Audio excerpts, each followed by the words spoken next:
এইবাৰ দিল্লীত অনুষ্ঠিত হোৱা চতুৰ্থ আন্তঃৰাষ্ট্ৰীয় কিক বক্সিং প্ৰতিযোগিতাত অসমৰ পৰা ভাৰতক প্ৰতিনিধিত্ব কৰি আৰিয়ান আফ্ৰিদিয়ে ব্ৰঞ্জ মেডেল আনিবলৈ সক্ষম হৈছে।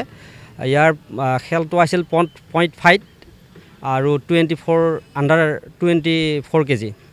আৰু এই খেলখনত প্ৰায় 20খনমান দেশে কাজাকিস্তান, নেপাল, ভূটান, গ্ৰেট ব্ৰিটেইনৰ পৰা আৰম্ভ কৰি 20খনমান দেশে অংশগ্ৰহণ কৰিছিল আৰু আন্তঃৰাষ্ট্ৰীয় পৰ্যায়ৰ খেলুৱৈয়ে অংশগ্ৰহণ কৰিছিলে।